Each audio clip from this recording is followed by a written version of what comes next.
오늘은 부활주일입니다. 우리 예수님의 부활은 우리에게 얼마나 큰 기쁨, 소망인지 모릅니다. 그리스도인들에게 있어서 부활이라는 것은 너무나도 큰 소망이라고 말씀드릴 수가 있습니다.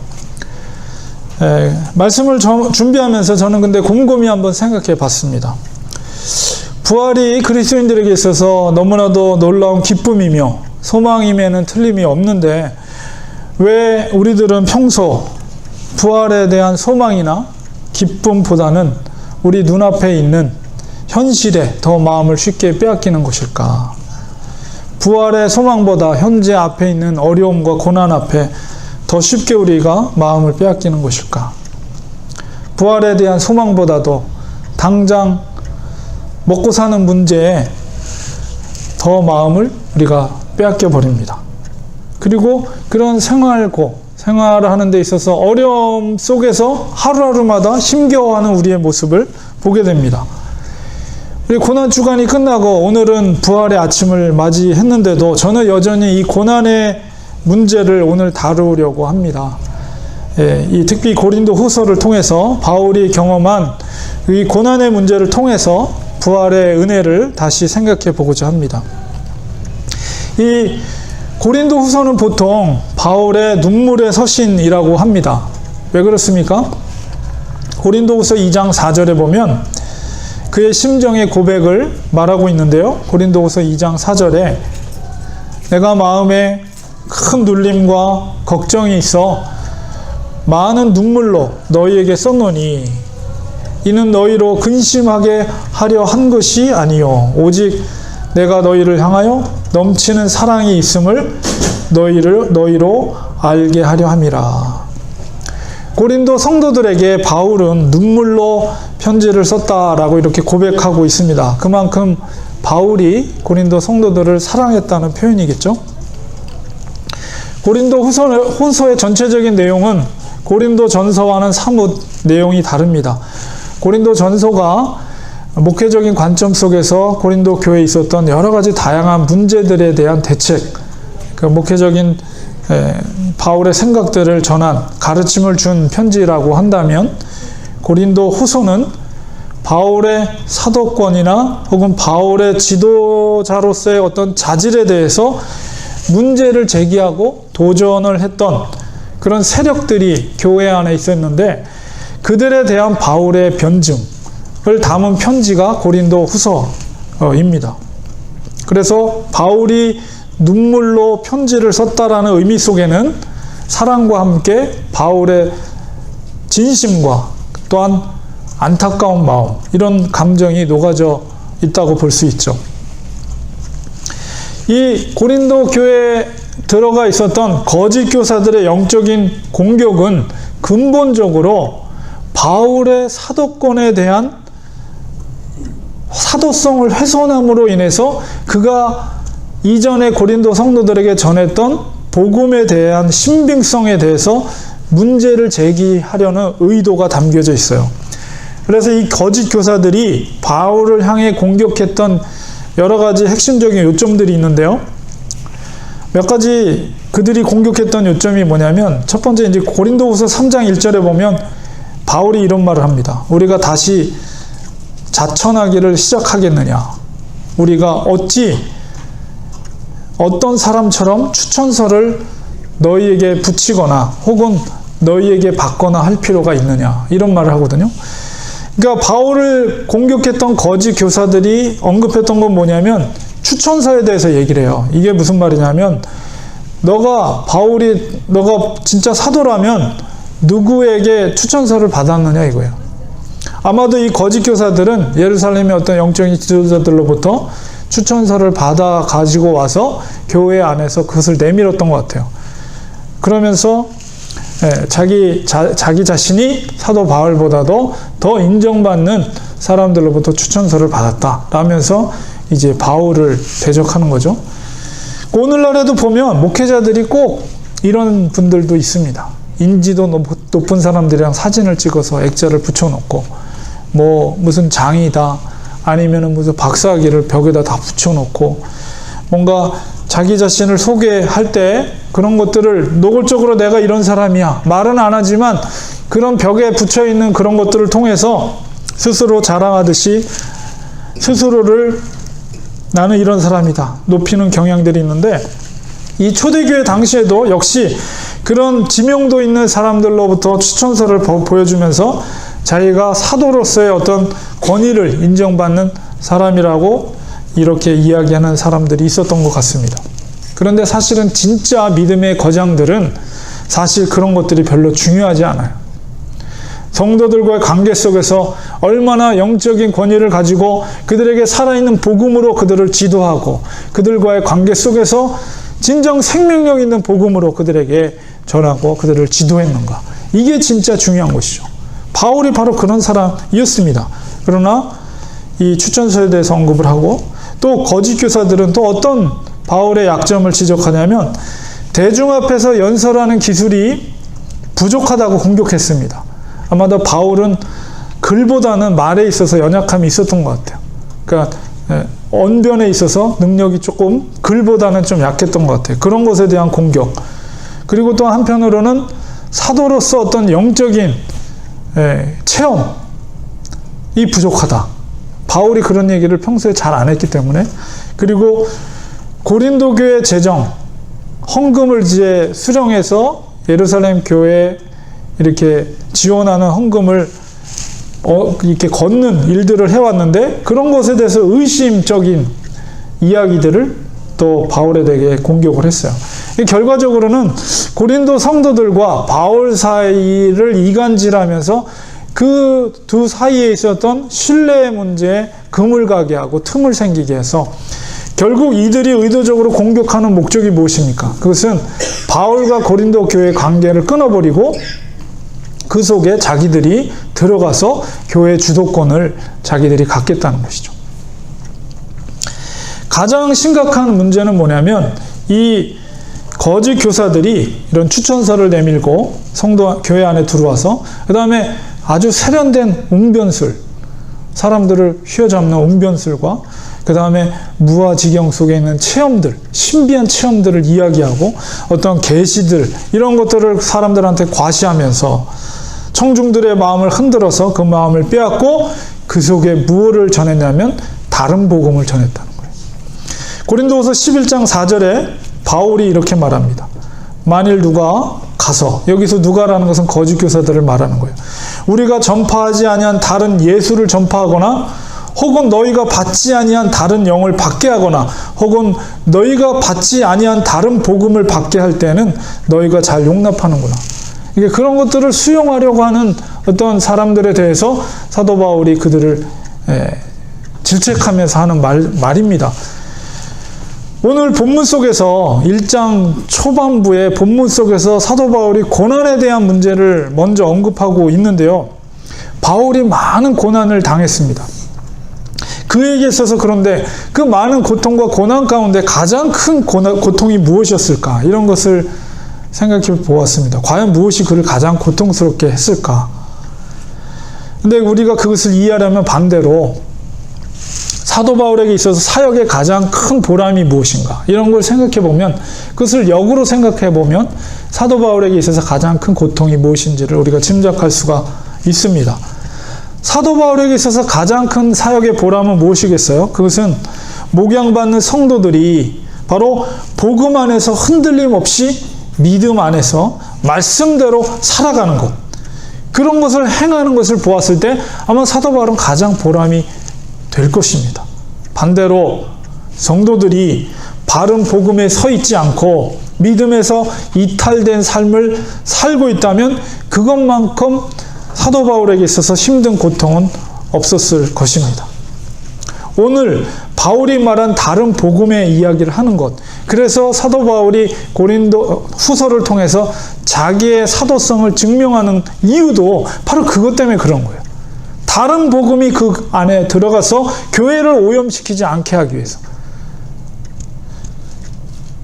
이 오늘날에도 바울이 표현한 이 다른 복음을 따르는 것이 문제입니다. 그것이 무엇입니까?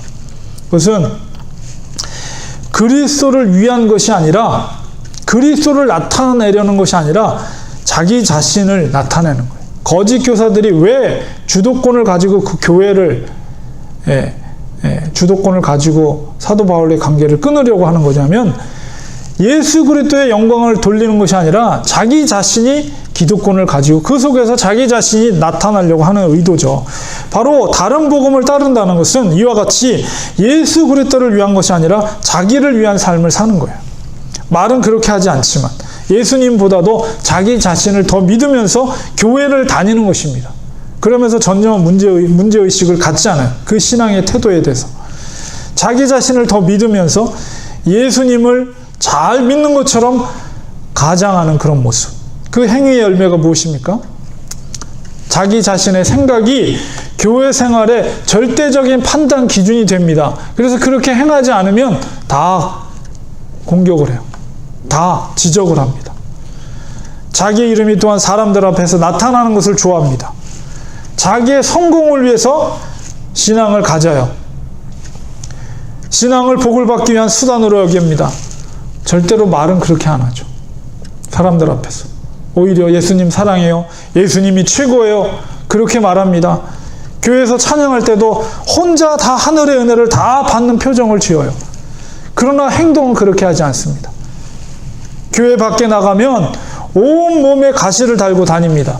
사람들이 한번 스쳐 지나가기만 하면 상처로 고통스러워하고 입에는 담을 수 없는 악한 말을 합니다. 무례하기 그지없습니다. 거짓말을 밥 먹듯이 합니다. 자기의 유익을 위해서라면 서슴지 않고 거짓말을 합니다. 그러면서 교회는 열심히 다니고 있으니 자기는 당연히 구원을 받았다고 생각을 합니다. 그것이 가장 무서운 교회의 모습이에요. 교회가 사교 집단 내지 자기의 권력을 행세하는 기관이 되어버립니다. 특히나 교회 건축할 때 헌금을 가장 많이 내는 사람이 기득권을 행세하는 경우들이 많이 있습니다. 내가 돈을 많이 냈으니까 여기는 내 교회라고 생각합니다. 그런 교회는 이미 생명력을 상실한 교회입니다. 교인들끼리 굉장히 관계가 좋은 것 같고 하하호호 즐거워하는 모습, 겉으로 보기에는 너무 좋아 보이지만은 세상을 변화시킬 수 있는 능력은 상실한 교회입니다. 가장 무서운 질병이 무엇인지 아닙니까? 그것은 자기가 죽어가는데도 그 고통을 못 느끼는 질병이에요. 우리 보통 암 중에서도 췌장암이나 이런 것들은 이미 고통을 느끼면 더 이상 손을 볼 수 없는 상태라고 하죠. 마치 그런 거예요.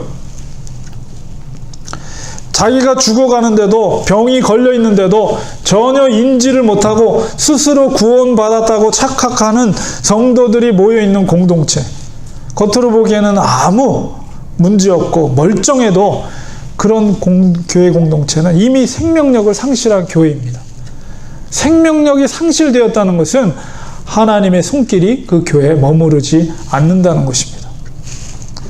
바울은 바로 다른 복음이 들어갔을 때에 그러한 교회의 피폐함을 알았기 때문에 눈물로 고린도 성도들에게 편지를 쓰게 된 것이죠. 그리고 바울은 자기가 전한 복음에 대한 확고함을 지키기 위해서 부득불 자신의 간증을 구체적으로 밝히고 있는 거예요. 이게 바로 11장, 고린도서 11장 22절에서 27절까지 구체적으로 자기의 간증을 하고 있어요. 뭐라고 말하고 있습니까? 그들이 히브리인이냐? 여기서 그들이란 아마도 거짓 교사들인 것 같아요. 유대 출신의 거짓 교사들이었던 것 같습니다. 나도 그러하며, 그들이 이스라엘이냐? 나도 그러하며, 그들이 아브라함의 후손이냐? 나도 그러하며, 그들이 그리스도의 일꾼이냐? 정신없는 말을 하거니와 나는 더욱 그러하도다.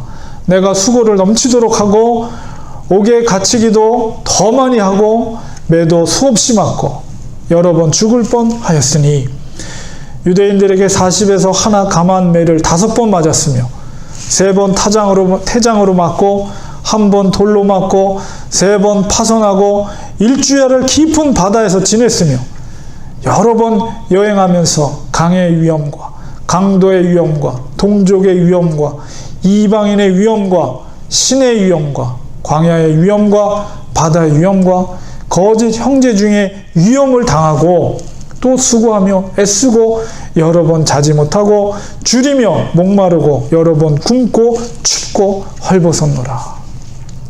사도 바울이 이토록 구체적으로 자신을 변호하는 것은 자신을 자랑하고 내세우기 위함이 아닙니다.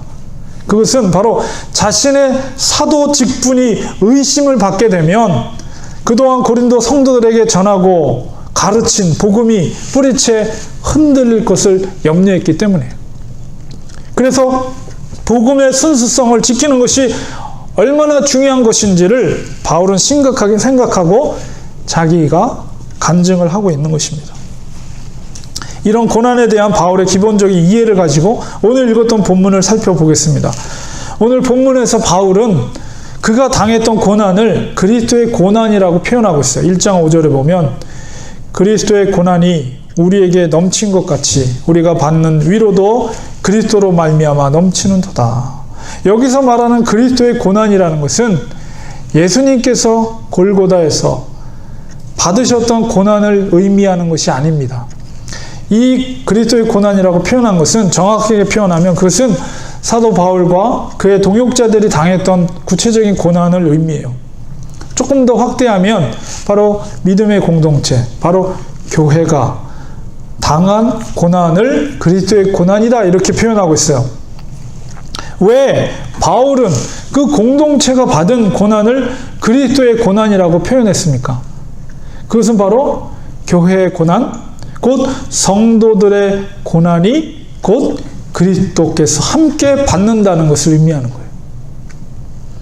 주님께서 골고다에서 받은 고난으로 그 고난을 마치신 것이 아니라 바로 현재 성도들의 고난 가운데 역시 함께 고난을 당하신다는 의미입니다. 이것이 바로 우리에게 위로가 되는 거예요. 1장 6절에 보면 우리가 환난 당하는 것도 너희가 위로와 구원을 받게 하려는 것이요 우리가 위로를 받는 것도 너희가 위로를 받게 하려는 것이니 이 위로가 너희 속에 역사하여 우리가 받는 것 같은 고난을 너희도 견디게 하느니라. 바울과 함께했던 동역자들이 받은 그 환난을 오히려 바울은 고린도 성도들을 향한 위로와 또한 구원을 목적으로 수용하고 있어요.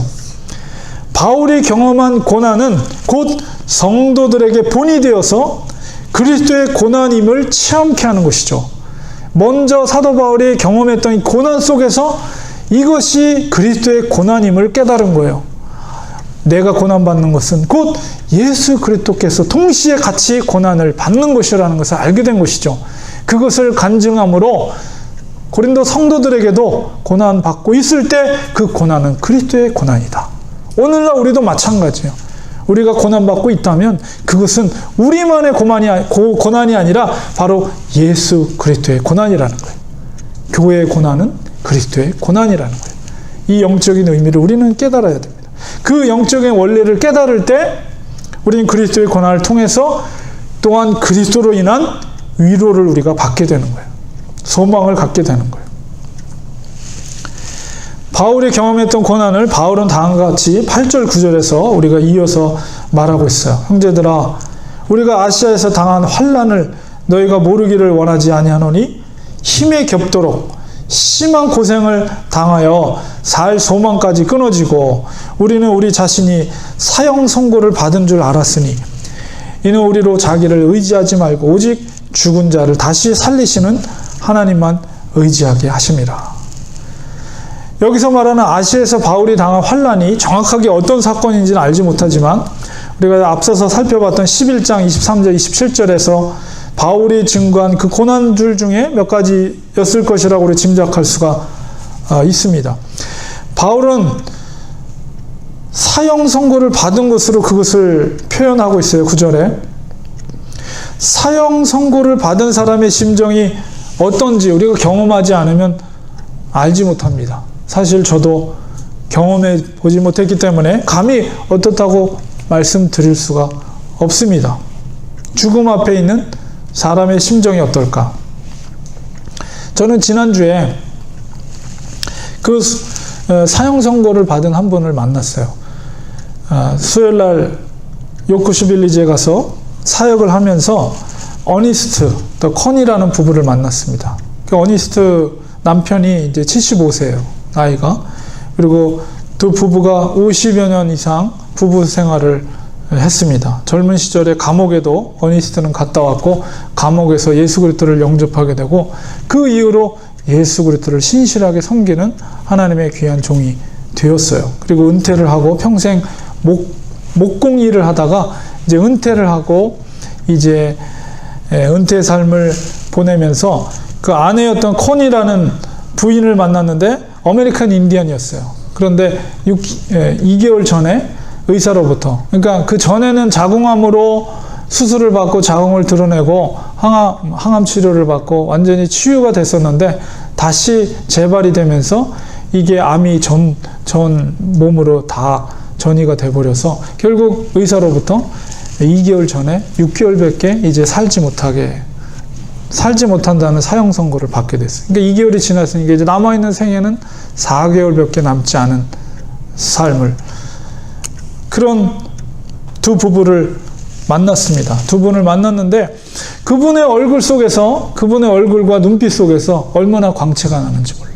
죽음에 대한 두려움은 전혀 없습니다. 오히려 그들의 모습 속에서 이미 천국을 살고 있는, 천국에 있는 것과 같은, 그리고 예수 그리스도를 만나게 될 것에 대한 기대로 그 죽음을 하루하루 맞이하고 있어요. 아마 추수감사절쯤 되면 이 땅에 아마 존재하지 않으실 분인지도 모르겠어요.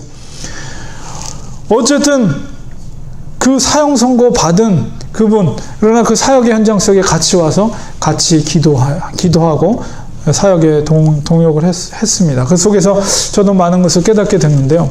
사람은 본능적으로 생존을 위해 몸부림칩니다. 살기 위해서. 그런데 내 힘으로 생존할 수 없다는 힘의 한계를 느끼게 되면 그때는 모든 것을 내려놓고 포기하게 되죠. 그때 비로소 하나님을 의지할 수밖에 없어요. 바로 그러한 상태, 우리에게 필요한 믿음이 바로 그것입니다. 죽음의 권세를 우리는 이길 수가 없습니다. 그런데 그것을 이길 수 있게 하는 것이 바로 믿음이에요. 그 두 부부가 가졌어. 그 기쁨으로 죽음을 맞이할 수 있는 것은 뭐예요? 믿음이 있었기 때문에. 예수 그리스도에 대한, 부활에 대한. 철저히 내 자아를 내려놓고 내 자신을 죽이는 거예요. 온전히 하나님을 의지하는 거예요.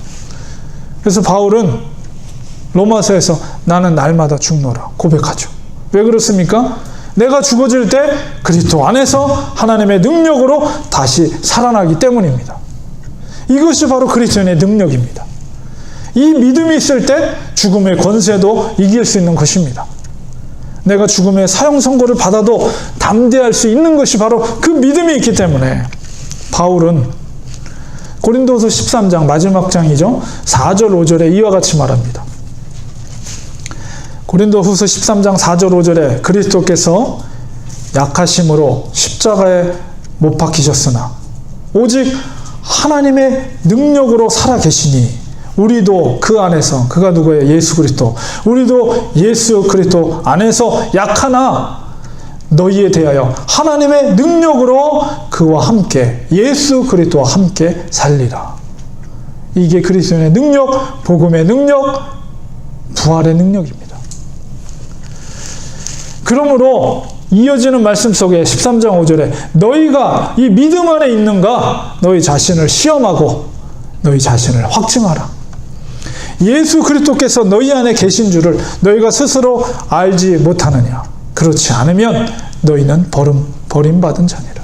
과연 너희 속에 그 복음에 대한, 예수 그리스도에 대한 믿음이 있는지 확증하라. 사도 바울이 우리에게 요구하고 있어요. 믿음이 있는 자는 그리스도 안에서 하나님의 능력으로 그리스도와 함께 살아나는 것입니다. 우리에게 이 믿음이 있어야 합니다. 이것이 바로 복음의 능력이에요. 바울이 그토록 간절히 지키려 했던 복음의 능력이 그것입니다. 고난과 관련되어서 바울은 복음의 능력을, 이 복음의 능력을 고린도후서 4장 7절 10절에 다음과 같이 말하고 있어요. 고린도후서 4장 7절에서 10절에 우리가 이 보배가 뭐예요? 예수 그리스도예요. 예수 그리스도. 복음의 능력. 이 보배를 질그릇에 가졌으니 이는 심히 큰 능력은 하나님께 있고 우리에게 있지 아니함을 알게 하려 함이라. 우리가 사방으로 우겨싸움을 당하여도 쌓이지 아니하며 답답한 일을 당하여도 낙심하지 아니하며 박해를 받아도 버림받지 아니하며 거꾸로 뜨림을 당하여도 망하지 아니하고 우리가 항상 예수의 죽음을 몸에 짊어짐은 예수의 생명이 또한 우리 몸에 나타나게 하려 함이라.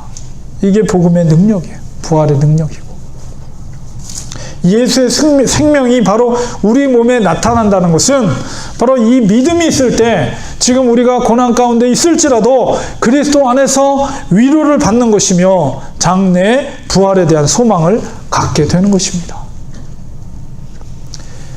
결론을 맺겠습니다. 부활은 그리스도인들에게 있어서 가장 놀라운 축복이며 소망입니다. 그럼에도 불구하고 여전히 현재 고난이 이 부활을 희석시키고 있다면 우리는 사도 바울처럼 사형 선고 받은 자처럼 우리가 살아야 됩니다. 날마다 죽음 앞에서 현재 어떤 고난도 의미가 없어요. 그 커니 부부처럼 어떤 고난이 그 앞에 있어도 죽음, 믿음을 통해서 죽음조차도 극복한 믿음이 있다면 아무 의미도 없는 게 고난이라는 것은 우리에게 그런 것이 필요한 거예요. 죽음의 권세를 이기는 믿음만이 우리에게 의미가 있는 거예요. 믿음만이. 사도 바울의 고백처럼 우리는 날마다 죽어야 됩니다. 그리스도와 함께 내 자아가 십자가 앞에 날마다 죽어질 때 날마다 그 속에서 부활의 기쁨을 얻게 되는 거예요. 예수의 생명이 우리 몸에 나타나는 이런 영적인 원리는 곧 우리 자신이 죽어지는, 우리 자신이 낮아짐, 우리 자신이 겸손해지는 거예요. 새 생명의 능력이 하나님께 있고 우리에게 있지 않음을 철저히 인정하는 것입니다. 우리로 자기를 의지하지 말고 오직 죽은 자를 다시 살리시는 하나님만 의지하시기 바랍니다. 우리의 구체적인 삶 속에서 자기를 의지하는 것이 아니라 하나님만을 의지할 때 하나님의 일하심이 그 속에서 발생하는 거예요. 하나님께서 우리를 통해서 일하십니다. 고난이 오히려 위로가 되고 산소망이 됩니다. 우리에게 이런 믿음이 있는지 우리 스스로 확증해 보아야 합니다. 과연 내 삶이 나 자신을 위한 것인지 정말 진정 하나님의 나라와 하나님의 영광을 위해서 우리가 살아가고 있는지를 확증해야 돼요. 바울은 이 문제에 대해서 고린도후서 5장 9절 10절에서 다음과 같이 그 믿음을 말하고 있어요. 고린도서 5장 9절 10절에 그런즉 우리는 몸으로 있든지 떠나 있든지 주를 기쁘시게 하는 자가 되기를 힘쓰노라. 이는 우리가 다 반드시 그리스도의 심판대 앞에서 나타나게 되어 각각 선악간에 그 몸으로 행한 것을 따라 받으려 함이라. 반드시 그 몸으로 행한 것을 따라 심판대 앞에서 선악간에 갈려집니다. 우리의 믿음이 진짜인지 아닌지 반드시 그 몸으로 행한 것으로 갈려진다. 이렇게 분명히 말하고 있어요. 선악간에 갈려진다는 것은 영생이냐 영벌이냐 그것이 갈려진다는 의미입니다. 주님, 그렇습니다. 믿음의 길은 결코 쉬운 길이 아닙니다. 믿음 안에 있는지 확증하라고 말씀하고 있습니다. 그 믿음은 반드시 그 몸으로 행한 것을 따라 양과 염소가 갈리듯 구원과 사망으로 갈려집니다. 두렵습니다. 과연 우리의 삶의 행위가 구원에 이를 수 있는 믿음의 삶을 현재 지금 우리가 살고 있는지, 말씀의 거울 앞에 우리가 모든 거 벌거벗고 우리를 감싸고 있는 모든 허위의식을 벗어버리고 과연 그 말씀 앞에서 과연 구원에 이를 수 있는 믿음을 내가 소유하고 있는가? 세상의 삶에 마음을 뺏겨서 믿음의 행위를 하지 못한 우리의 모습을 하나님 앞에 고백하고 우리를 불쌍히 여겨 주옵소서. 구원에 이룰 수 있는 믿음의 길을 걷게 하시고 그러기 위해서 날마다 죽는 사형 선고받은 자와 같이 우리의 자아를 죽이고 하나님의 능력으로 그리스도와 함께 살게 하소서. 도와주시옵소서. 저희를 긍휼히 여겨 주시옵소서. 내 인생이 내 것이라고 교만한 태도를 가졌던 우리의 모습을 용서해 주시고 저희들에게 온전한 믿음이 회복되게 하여 주시옵소서. 주를 위해 죽으면 죽으리라의 삶을 살게 하시옵소서. 그 믿음이 있을 때 진정 부활의 소망, 부활의 감격을 우리가 누릴 수 있게 되는 것입니다. 이 시간 우리 같이 한번 기도하기 원합니다. 부활의 이 아침에 하나님, 그렇습니다. 사도 바울의 이 고난에 대한 문제를 통해서 과연 우리가 예수 그리스도를 위한 온전한 믿음 가운데 우리가 올바른 행위의 삶을 살고 있는가? 하나님, 우리의 연약함을 고백할 수밖에 없습니다. 주님 도와주셔서 우리가 부활의 감격, 부활의 소망을 갖기 위해서는 반드시 내가 죽어지고 내 속에 보배 되신 예수 그리스도만, 하나님의 능력이 그 속에서 꿈틀거려야만이 우리가 살아날 수 있는 생명의 부활을 얻을 수 있음을 우리가 깨닫고 말씀을 의지해 그 앞에 나가기 원합니다. 하나님, 우리를 불쌍히 여겨 주시옵소서.